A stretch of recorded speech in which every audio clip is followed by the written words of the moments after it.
मुख्यमंत्री नायब सिंह सैनी ने कहा कि हरियाणा भारी बारिश के कारण पैदा हुई समस्याओं से जूझ रहा है। सरकार भारी बारिश के कारण हुए नुकसान की निरंतर निगरानी कर रही है। हमने बाढ़ से नागरिकों को हुई कठिनाइयों को कम करने के लिए ई क्षतिपूर्ति पोर्टल खोला है। सीएम ने पत्रकारों से बातचीत में बताया कि आज तक क्षतिपूर्ति पोर्टल पर प्रदेश के 2897 गाँव के 1,69,768 किसानों ने 99,66,001 एकड़ क्षेत्र का पंजीकरण करवाया है। हमने बाढ़ व जलभराव से ग्रस्त क्षेत्रों में तुरंत राहत देने के लिए प्राथमिकता तय की है। इन सभी क्षेत्रों में राहत कार्य निरंतर चल रहा है। तत्काल राहत उपायों के लिए जिलों को आरक्षित निधि के रूप में कुल 3 करोड़ 6 लाख रुपए स्वीकृत किए गए। सीएम ने कहा कि मुझे दुख है कि मकान ढहने से प्रदेश के 12 लोगों की जान चली गई। इनमें जिला फतेहाबाद व भिवानी में 3-3, कुरुक्षेत्र व यमुनानगर में 2-2 और हिसार व फरीदाबाद में 1-1 व्यक्ति शामिल हैं। उनके शोक संदिग्ध परिवारों को वित्तीय सहायता प्रदान करने के लिए 48 लाख रुपए की अनुग्रह सहायता भी जारी की गई है। बाढ़ के कारण यदि लोगों को अपना घर छोड़ना पड़ा तो हम ऐसे लोगों के लिए राहत शिविर लगाएंगे। जिन क्षेत्रों में पानी भरा वहां खराब फसलों के लिए प्रति एकड़ 15,000 रुपए तक का मुआवजा दिया जाता है। ऐसे क्षेत्रों में हरे चारे की कमी हुई तो इस समस्या को दूर करने के लिए हम उन जिलों से सूखा चारा मंगवाएंगे।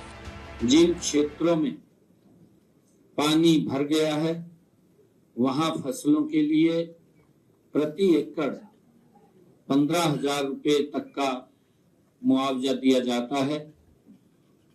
ऐसे क्षेत्रों में हरे चारे की कमी हुई तो इस समस्या को दूर करने के लिए हम उन जिलों से सूखा चारा मंगवाएंगे जिनमें जल भराव की समस्या नहीं है।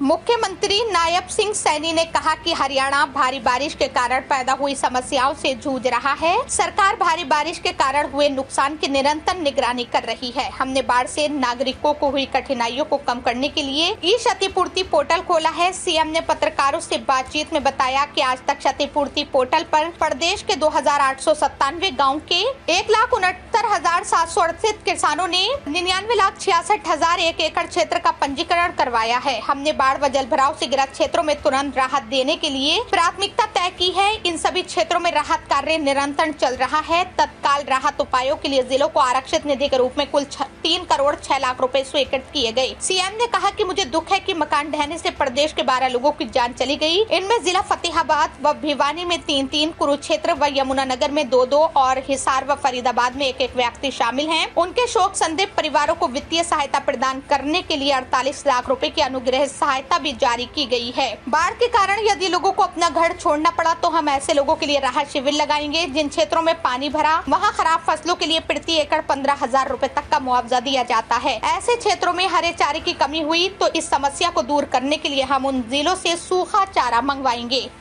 जिन क्षेत्रों में पानी भर गया है वहां फसलों के लिए प्रति एकड़ 15,000 रुपए तक का मुआवजा दिया जाता है।